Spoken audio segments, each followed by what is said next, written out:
So it's Saturday, the 2nd of September 2017, and, well, we should be in the sports car world looking forward to the second edition of the 6 Hours of Mexico. A decent track, what I think will be a decent race, and it also seems to be reasonably popular. So, everyone should be happy. Except they're not. We're running around like headless chickens because the ACO yesterday announced essentially the future calendar of the WEC for the foreseeable future. A lot of things in the future. So, yeah. With the impending death of LMP1 Hybrid, obviously people said, well, we need radical changes to the championship. So, some person in the ACO went, aha, radical changes, let's flip everything upside down. And they somehow got that into an official document that's going to be presented to the World Motorsport Council at some point later this year, and probably approved.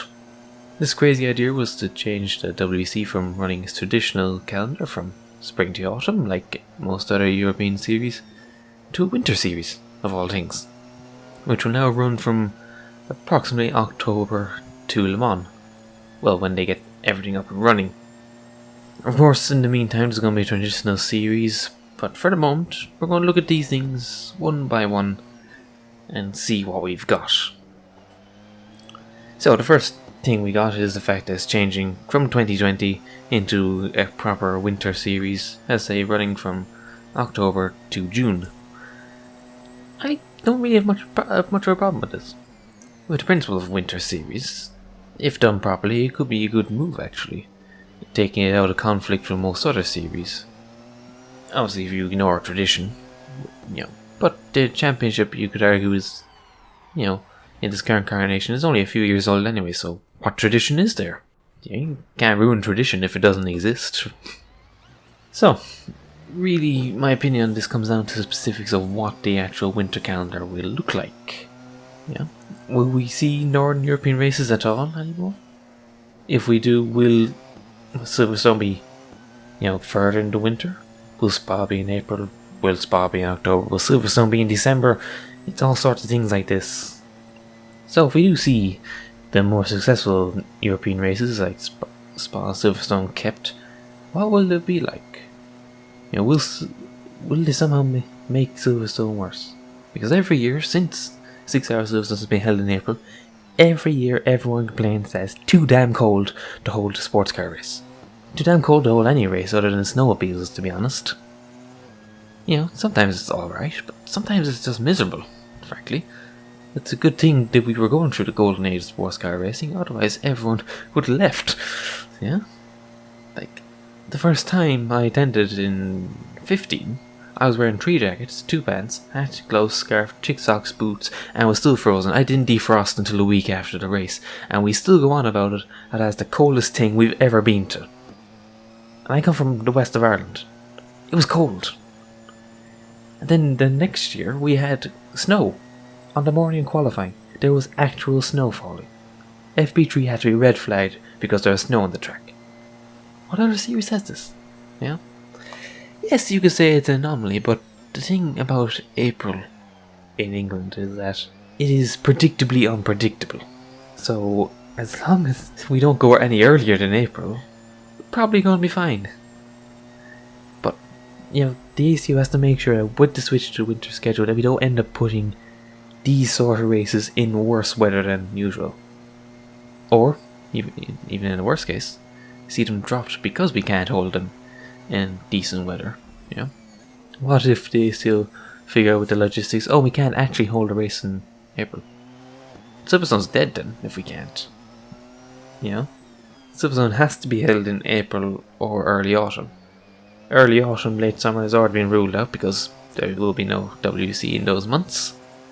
So essentially Silverstone has to stay where it is or it's going to be gone. Spa has to stay where it is or it's going to be gone.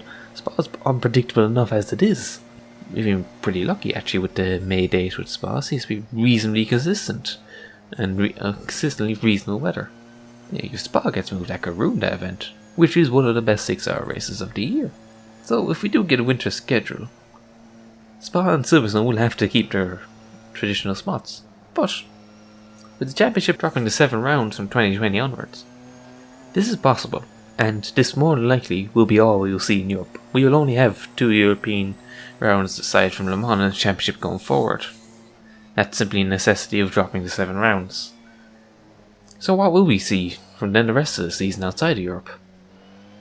The traditional programme for next season gives a hint of what the future championship from 2020 will look like. Kinda. As I said, it has been said officially that it will start Octoberish and end to Le Mans. Le Mans is always in June. So from October to June, that's the new championship season. And it also hinted with the current layout, as I say, that the season could start in Asia, which would make a lot of sense. Make a lot of sense because the series needs Asian races to be a world championship in these 3 continents, and well, Asia, America, Europe, they're the 3 continents that make the most sense for the WEC. Especially because Asia has the Asian Le Mans series, which in the grand scheme of things isn't much, but something. And in a likely future where the WEC could be trying to scramble any sort of entries it can for these races, doing some sort of a combined race with the Asian Le Mans series could work. I would see it working not as sort of a pure championship combined race where both series are going for points, but rather either a situation that we have currently with, or used to have with the WC and European Le Mans series starting in Silverstone, which the European Le Mans series Saturday, WC race on Sunday, or it could just be a WC race but with generous wildcard entries to prominent Asian Le Mans series teams. Give them something to work for. Say, oh, you did well in the championship last year, now come and, as well as your Le Mans invite, why don't you get in the act early by showing up in a championship race? Go against the best teams in the world. That could actually be a very good idea, either for one race or both Asian races, because in all likeliness there will be 2 Asian races, 2 American races, 2 European races, and Le Mans. So I could see that working out. I hope that the powers that be have the foresight and the imagination to try and make some sort of link up with the Asian Le Mans series, because, well, you spent all this bother building up that series to actually be something somewhat reasonably successful. So, why not expand it and give it some sort of publicity? So, after 2 rounds in Asia, one likelihood for the moment is looking like it's going to be 1 in China, 1 in Japan. Fuji, Shanghai, I imagine, will continue.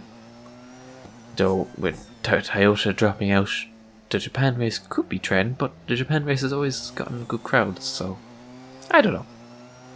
So after that, as the championship mentioned in their release, they will no longer be using air freight to save costs.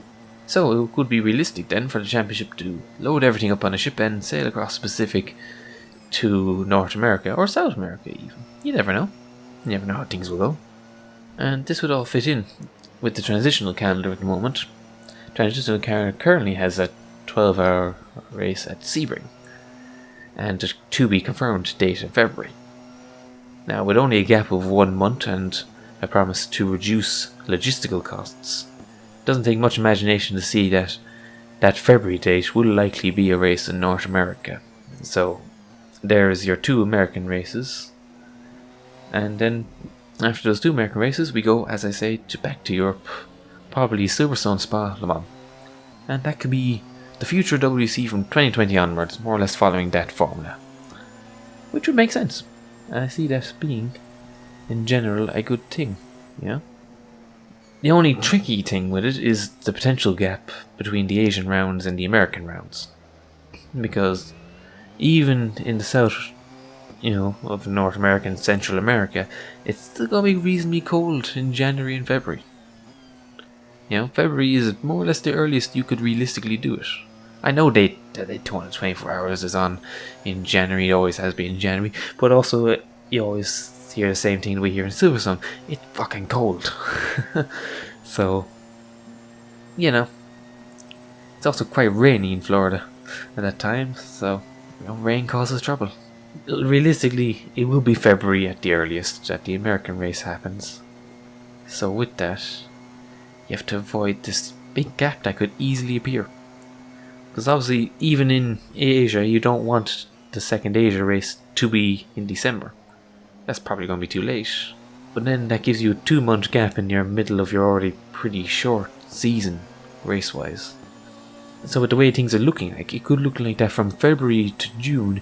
The championship's got good momentum. You know, you've raced practically every month. You know, get the momentum, build up to Le Mans, it's all moving forward. Except the championship started in October, but no one remembers that because there was a 2-month gap over Christmas where everyone was too busy looking at other things.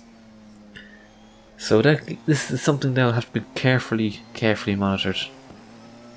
Essentially, the calendar will have to start as late as feasibly possible to fit in, because that 2-month gap has to be reduced down. It's already bad enough what we have at the moment.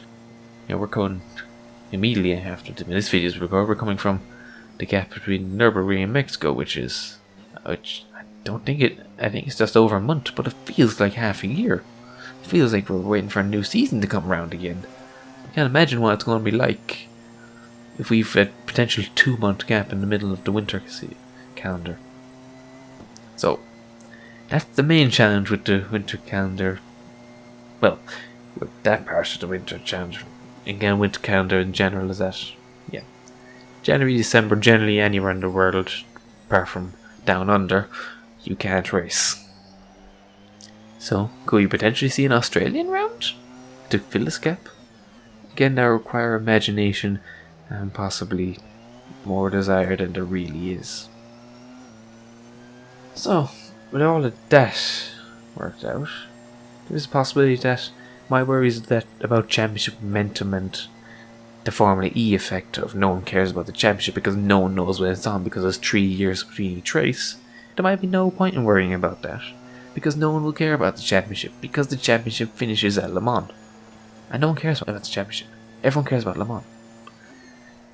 Because despite, the golden era that went through with the championship, with the WEC rising and becoming this prestigious championship in its own right, it never came close to actually being anywhere near as prestigious as Le Mans. None of its predecessors dealt with this problem. It's never been dealt with. Arguably, to many people, especially in the past, it wasn't really a problem.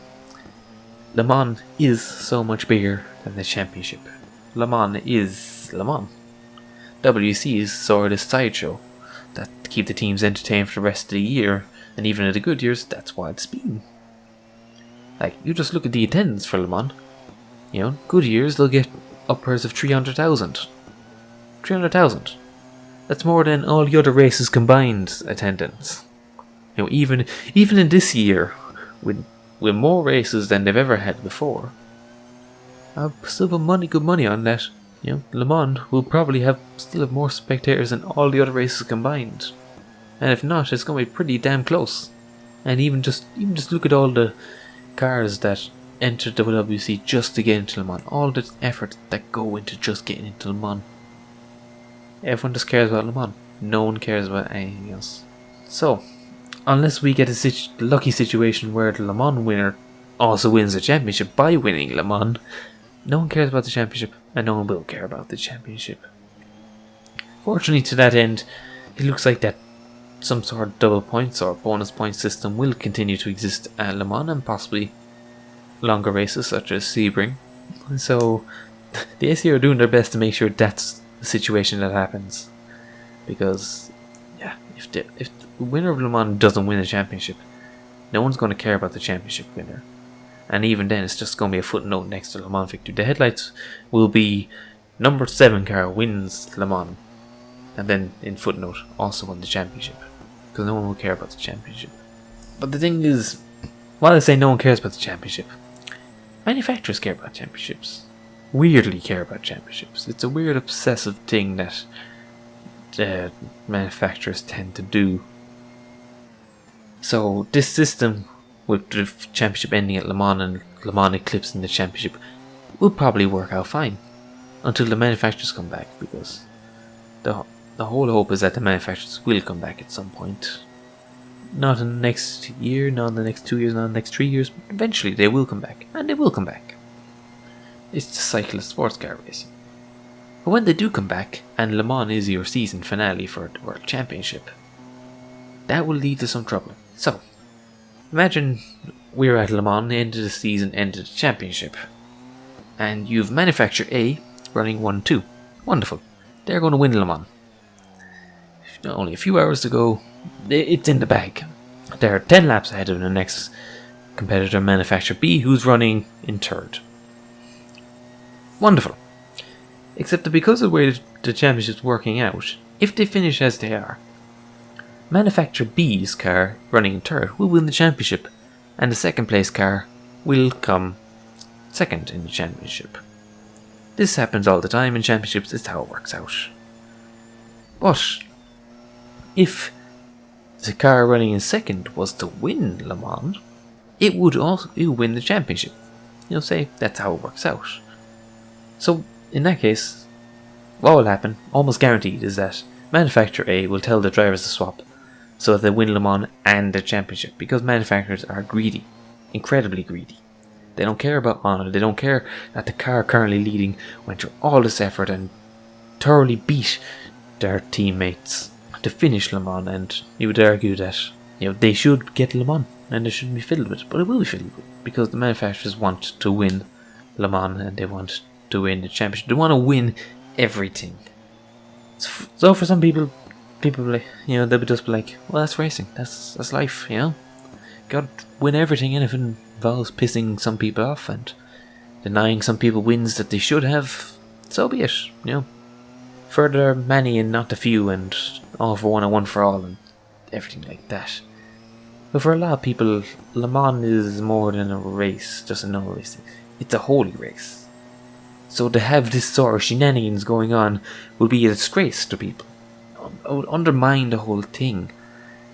Imagine winning Le Mans not because you're fastest, but because your teammate got told to pull aside in the last half an hour. It wouldn't feel like for the drivers, the fans would not respect it. No one would respect it. And it would bring pointless controversy that WEC would not need at this point. Because this could happen in the first season that manufacturers come back when you want to build things, and you do not want a controversy. Especially at the end of the season. Because controversies like this will continue until October. And you don't want to go half a year with just one controversy. Maybe I'm blowing this out of proportion. Maybe everyone's blowing this out of proportion. But you don't want this to happen. Yes, shenanigans like this have happened in the past and will likely happen in the future no matter what we do. But you don't want to have a situation and rules and schedule that encourages this sort of shenanigans. That's not to say that watching teams scramble, shifting cars and making strategy to deliberately win a championship like this is not fun. It is fun. It's entertaining at times. It's the only reason the Bahrain race is anyway interesting at the end of the year, because it is the championship decider. But there's times to have championship deciders, and there's times just to have one race speak for itself. So that's the main issue here. You're fitting too much into one race. It's a big race, but it's too much. So perhaps a radical idea would be not to have the season finale at Le Mans, but keep it with your schedule. Right? Now, obviously you can't have a race after Le Mans, because if you start in October, June is more or less as long as you can go, keeping a reasonable length calendar. You can't continue onwards, otherwise it's a year-long calendar, and then we've the NASCAR problem. So, what if we do something crazy? What if we remove Le Mans from the championship? Make Le Mans its own standalone race that doesn't pay any points to any championship. Make whatever 6-hour race beforehand the points paying finale to the World Endurance Championship. In this case, Spa. So say we go something like Shanghai Fuji, random American race, Sebring, Silverstone, Spa. That's the World Endurance Championship. And it finishes in Spa. It finishes before the Le Mans 24 hours. This may sound crazy, but hold on. By doing this, we avoid the problems with the old system, whereas that teams would enter the WC in inverted commas, and then pull out of the WC after Le Mans having got their Le Mans entry. Because, what's the point? They either enter the full season or they don't. By the time Le Mans comes around, you will have seen who actually showed up for those 2 Asian races and on who's cherry picking races to Le Mans. Simple, if they don't show up for the first 2 races of the season, they don't get Le Mans invites. Simple as that. Still maintaining that the full season entries get their Le Mans invites to encourage people to actually enter the WEC. It's good, healthy. It's a reward for actually completing the season. Should be to go to Le Mans and compete against the world's best in the world's best race. So you'll avoid those problems with the old system. You'll avoid the problems I just described with having Le Mans as a championship decider, because the championship will get to breed on its own. It'll be its own thing. And we'll have our championships decided in the lead up to Le Mans. If anything, this could help build momentum, because you'll have the excitement and the news and the hype regarding the championship and the new champions being crowned. And then it's like, right, there's our new World Endurance Champions. And now they go to Le Mans for the rematch. Think about that. You can build up a whole thing about it. You'd have whole stories of rivals in the regular season deciding it once for all in Le Mans. Will the beaten get their revenge, or will the champions assure their dominance and have a clean sweep of the season? It could be great.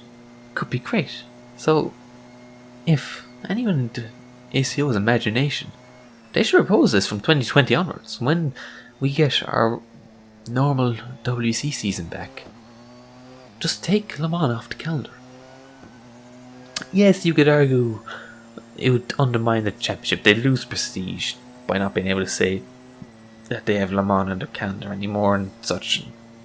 But be realistic. Everyone will still see Le Mans as part of the endurance calendar. Le Mans isn't going anywhere. So if we just deal with all the points bits beforehand, so see the whole championship as a warm-up to Le Mans, but taken seriously because it's the championship, it could be great. I see that is something that we could definitely do and be successful. And arguably this will help the championship grow, because the championship will be its own thing.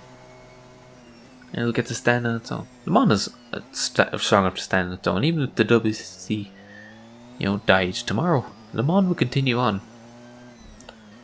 And the ACO should use that to its advantage. Separate from the championship. Points wise anyway. Don't advertise Le Mans as this sort of pivotal moment in a championship battle. Advertise it as a race of the best of the best.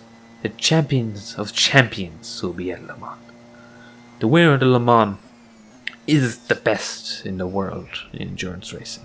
Invite the European champions, invite the Asian champions, invite all of the World Endurance Grid, invite the IMSA championships, invite the one-offs, the specials. Invite them all to Le Mans. Fight it out at Le Mans. Decide the champion of champions, the winner of winners, the best of the best. I think that's more in the spirit of Le Mans than having some sort of weird World Championship finale going on in the middle of the world's greatest race. This is more in spirit of what Le Mans is. So, with the far future and future plans of the World Endurance Championship and sports car racing dealt with, let's look at how we get there, because how we get there is going to be sketchy. Last time I actually did a video on what's going to happen in 2020, it all got ripped up and now obsolete after like 2 months. So hopefully all I just said doesn't become similarly obsolete after like 2 weeks. So how are we going to get to 2020? Well, the ACO have proposed, as mentioned earlier, that to get to this championship we're going to have a long season, a transitional season, and to be seen as a transitional season, not really an indication of where we're going, to be honest. So we're going to get a 14-month season with only 8 races. I don't have much issue with a 14-month season. We have to reverse the championship somehow, and it's either this or we just take a break with no racing, no championship whatsoever. So I'd rather we actually have a championship going on. But only 8 races? That's less races than we have in the current short season. So, I see why. They did this to save costs. To sort of try help everyone get through this. But this is limp home mode for the championship. You're not really, you sort of admitting defeat that, right, we're done and we're just going to hide for 2 years. until all this blows over and everything's happy again. Doesn't seem really progressive. Not really taking advantage of the moment. Realists would say they've no other choice. They either do this or they get no grid for the next few years. But I don't see how they're going to get much of a grid for this either. They're going to get people at the start to prepare for Le Mans. Then it's going to die off. Then it might pick up again at the end of this long season for the second Le Mans of the season. But that's going to be it. I don't see it. It's going to be rough. It's going to be a rough season to get through. Who's going to show up for these races? All these races. GTE, the factory teams, and Pro, they're going to show up. They'll be there at every race. The factory teams, it's what they do.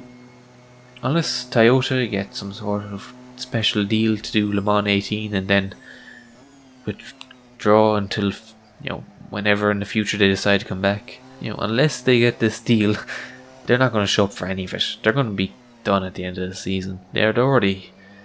If you read between the lines of what they even said in the immediate aftermath and the weeks coming up to this, it sort of sounded like they either get to go out on their own terms or they're following Porsche out the door at the end of this season.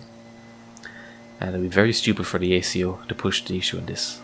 Because, as people are saying it's going to be pretty embarrassing for Toyota to compete against practically themselves for a season. But I think it's going to be even more embarrassing if you have Toyota pull out because you bureaucrats won't have some sort of flexibility in their systems. Toyota have shown loyalty to this championship. They deserve to have whatever terms they want. If they want to run 3 races and then go out for a year, you let them. Right? Otherwise, you're going to burn some very important bridges for when you need manufacturers to come back in 2020 and beyond. As for the other grids, the privateer grids, the bigger teams will probably contest all the rounds. I can see GTM going to down to about 3 cars for most of the season. LMP2 grid is similarly going to be slashed for most of the season. I say most of the season. If you thought the grid size is fluctuating in WEC at the moment, you're going for nothing when we're going to this season. We're going to be going everywhere from 35 cars to 20. And this for the simple reason, for the privateers anyway, that a long season but with less races doesn't work out for them. Because in the time that they could do the 8 World Endurance races, they could do 2 ELMS, 2 IMSA seasons in that time. And have about nearly twice as many races in that time. If the ELMS stays at 6 races, is it at the moment? In the time that it would take the World Endurance Championship to do 8 races, they could do 12. And when you're just dealing with, gentlemen drivers who just want to race, it makes no difference. It makes no difference if they're doing a 6-hour race in Fuji, to if they're doing 2 4-hour races in the likes of Spa, Monza, whatever. It makes no difference. They'll take more racing over more prestigious, in inverted commas, racing. So, yeah. So what we're likely going to see in the meantime is a lot of the grid dropping in and out as essentially everyone just waits to see what happens in the future. No one's going to take a risk really on this championship if they can't afford it. There's nothing to gain by risking your whole team on this championship that could or could not be successful. There's nothing to gain. They will just go to the old favourites and wait it out and see what happens. So this is going to get quite interesting. So I would advise you take some notes, because all this is going to make a good book in about 10 years' time. That's more or less all I have to say for the moment about this whole thing. In a few weeks, the ACO have promised that they will announce further details on changes to LMP1. They did announce some changes in this announcement with the calendar, but frankly, they said a lot without saying anything. It's the usual same crap of we're going to balance the privateers with the hybrids and such. It means nothing. Wait for the specifics. Though they have said that the 2020 regulations are as good as abandoned. So everything I said about them in the last video, everything you've read about them, and everything said about them is now obsolete. Oh, and one thing I nearly forgot.